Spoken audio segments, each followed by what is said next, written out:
Today, we're diving into one of the most controversial engines in American muscle car history, the Pontiac Banned 421 Super Duty engine. This was a power plant so dominant that GM shut it down, NASCAR couldn't contain it, and Pontiac engineers risked everything to keep it alive. The 1960s were the golden era of the horsepower wars, with Ford, Chevrolet, and Pontiac battling to create the most powerful machines on both the street and the track. Yet, just as quickly as the 421 Super Duty rose to dominance, GM killed it. What really happened? Why was one of the greatest racing engines of its time banned? Stay tuned as we uncover the shocking truth behind Pontiac's banned 421 Super Duty engine.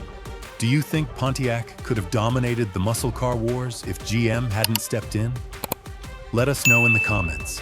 And don't forget to check out more legendary muscle car stories on the Classic Cars archive. The birth of a legend. By 1961, Pontiac was falling behind in the super stock drag racing wars.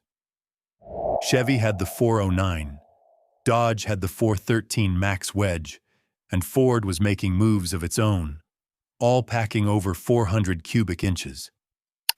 Meanwhile, Pontiac's biggest weapon was the 389 V8, a solid performer, but not enough to take down the heavy hitters.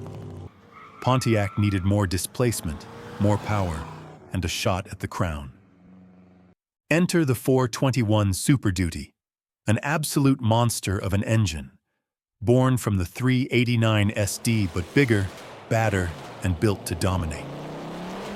This wasn't just a bored-out version of the 389. It was a purpose-built racing powerhouse. With a 4.09-inch bore, 4.0-inch stroke, and a forged steel crankshaft and rods, it was designed to handle serious abuse. Pontiac engineers didn't stop there. They added lightweight forged aluminum pistons for better efficiency and dual 4-barrel carburetors to keep the fuel flowing. The compression ratio? A screaming 11-to-1, perfect for unleashing raw power on the track. The 421 Super Duty wasn't meant to replace the 389, but to give racers a serious edge. It could be dropped into any Catalina or Ventura two-door model, making it a street and strip weapon. And when it hit the track, it wasted no time proving itself. In 1961, Hayden Proffitt strapped into a 421-powered Pontiac and took home the top stock championship at the Pond Valley Timing Association. That win was just the beginning.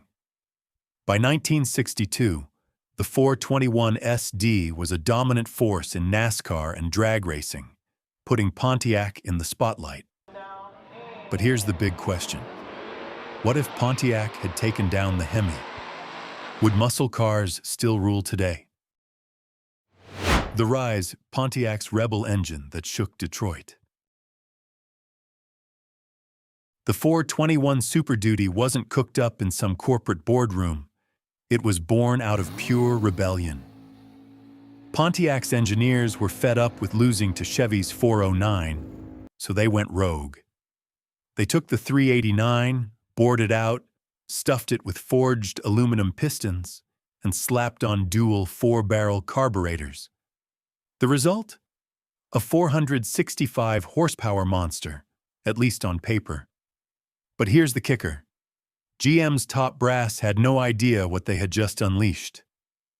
By 1962, Pontiac was running the show. The Super Duty 421 was untouchable on the track. When Fireball Roberts took the checkered flag at the Daytona 500, it wasn't just a win, it was a warning shot. And Ford? They weren't about to sit back and take it.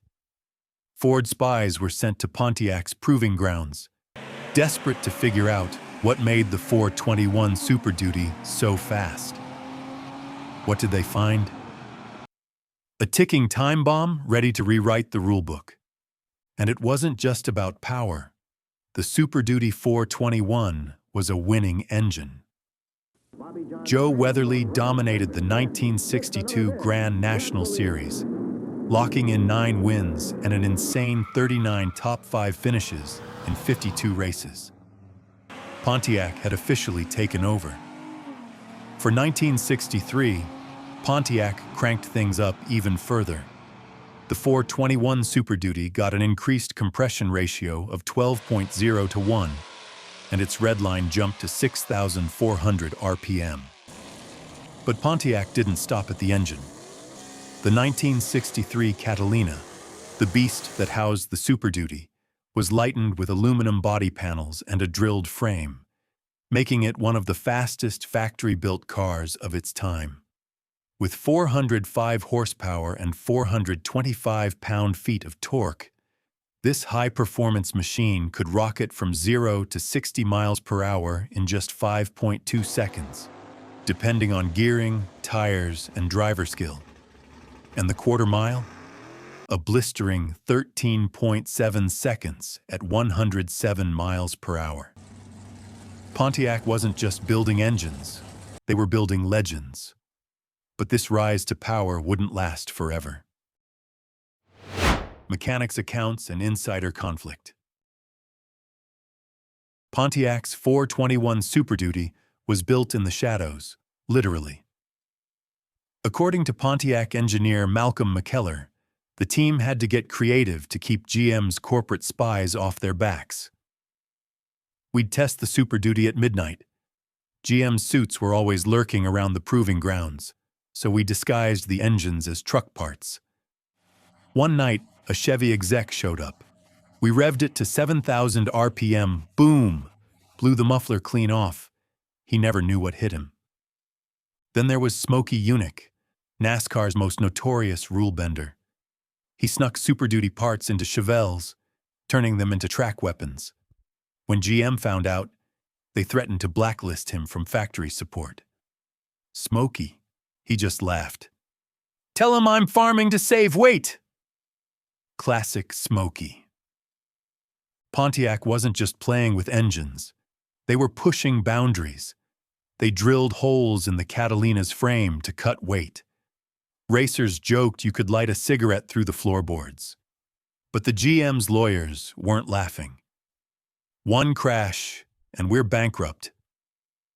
That was all the excuse GM needed to start shutting Pontiac's operation down. But here's the real question. Was the 421 Super Duty the first true Hemi killer? Or did Chrysler's 426 save NASCAR from total Pontiac domination? The end of an era, the Super Duty shutdown. Despite dominating the track, Pontiac's 421 Super Duty never got the ending it deserved. In January 1963, GM's top brass slammed the brakes. No more factory racing, no more Super Duty, just like that. Their official excuse?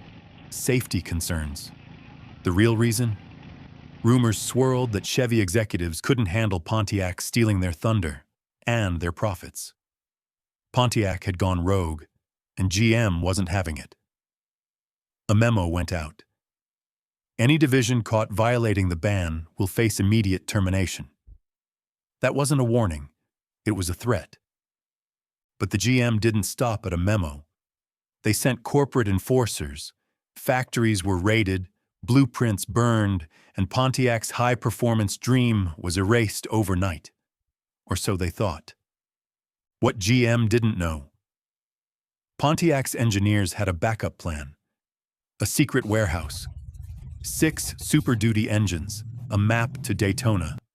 The 421 Super Duty may have been banned, but was it really gone? Catalina and Ventura, the secret Super Duty weapons. When people talk about Pontiac's muscle car legends, names like the GTO, Firebird, and Trans Am get all the love. But the real backbone of Pontiac's racing dominance? That was the Catalina and Ventura, the full-size bruisers that carried the 421 Super Duty to glory. In 1962, Pontiac built around 179 Super Duty engines, with fewer than 200 total Super Duty cars produced.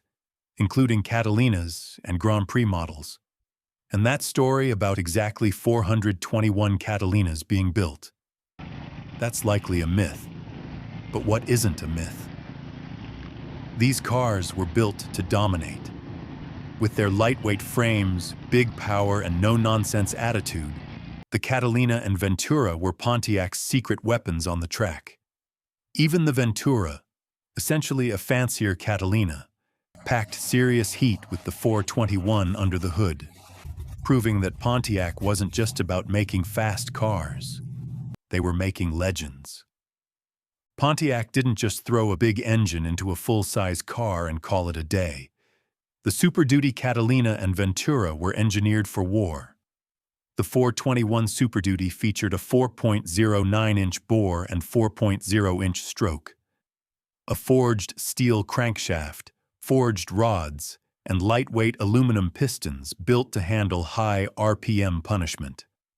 Dual Carter AFB 4-barrel carburetors sat on top, feeding high-flow cylinder heads designed specifically for racing. Compression ratios reached up to 12:1, pushing the factory-rated 405 horsepower to real-world figures of 465-plus horsepower in some experimental builds. Weight was a major concern, so Pontiac took drastic measures. The Catalina and Ventura featured aluminum hoods, fenders, bumpers, and even some internal supports to cut down on unnecessary bulk. Engineers even drilled holes in the frame to reduce weight further. Racers joked you could light a cigarette through the floorboards. A close-ratio Borg-Warner T10 4-speed manual and aggressive 3.90 to 4.30 rear gear ratios ensured these machines launched hard and dominated the quarter mile. These weren't just big cars with big motors. They were secret weapons Pontiac's engineers developed behind GM's back. When General Motors banned factory racing in early 1963, Pontiac was forced to scrap the Super Duty program, but not before a few experimental builds slipped out the back door. Rumors suggest a handful of SD421 Venturas were built, even lighter than the Catalina, making them even more dangerous on the track. Some say at least one Super Duty Grand Prix was made, handed off to a racer under the table, making it one of the rarest Pontiacs ever. Even after GM's racing ban, Pontiac had a backup plan. Engineers stashed away Super Duty engines, intakes, and even entire frames in hidden warehouses, ensuring that racers could keep the legacy alive. Some of these parts are still being discovered today, adding to the legend of Catalina and Ventura. With sub-14-second quarter-mile times, brutal acceleration, and track-dominating power, these cars weren't just fast. They were among the most underrated factory-built race cars ever. The Super Duty died, but its DNA didn't. Pontiac's engineers had one last trick up their sleeves before the Super Duty was officially killed. They took everything that made the 421 Super Duty a beast, the cam profiles, the ported heads, and that raw, unrelenting power, and slipped it into something that looked completely tame, the GTO. Corporate never saw it coming, and by the time they figured it out, the GTO had already become a legend of its own. The 421 may have been officially canned in 1963, but Pontiac's engineers didn't let its legacy fade into the history books. They quietly injected the Super Duty's DNA into the GTO, a car that would go on to change the face of American performance. The 389th in the GTO, which was supposed to be a mild motor, now had the heart of a warrior. It carried the same camshaft profiles and ported cylinder heads that made the Super Duty such a formidable force on the track. And that wasn't all. The new GTO also came with a higher compression ratio, optimized carburation, and a revamped ignition system, all influenced by the Super Duty's cutting-edge design. By the time the GTO hit the streets in 1964, it was clear. Pontiac's engineers had created a muscle car that wasn't just about looking fast. it was fast. With 325 horsepower and the option to crank that up with performance upgrades, the GTO quickly became the benchmark for muscle cars, and all of that success can be traced back to the 421 Super Duty. The legacy of the Super Duty didn't die with the 421's discontinuation. Instead, its essence lived on in the cars that followed, especially the GTO. And as the muscle car wars exploded in the 1960s, it's safe to say that Pontiac's rebellious engineers had sparked a revolution that couldn't be stopped. The Super Duty's DNA had already infected the system, and no one could erase the mark it left on the muscle car world. The story of the Pontiac Banned 421 Super Duty engine is one of rebellion, innovation, and intrigue. The 421 Super Duty was a game-changer on both the drag strip and NASCAR circuit, pushing the limits of what an engine could do. Despite GM's decision to discontinue it, the Super Duty's spirit lived on, influencing Pontiac's muscle car legacy in unexpected ways. The Pontiac Banned 421 Super Duty may have been officially retired, but its impact still reverberates through the world of performance cars today. What do you think about Pontiac's bold move? Drop your thoughts below, and don't forget to like, share, and subscribe to Classic Cars Archive for more on the shocking truth behind Pontiac Banned 421 Super Duty engine.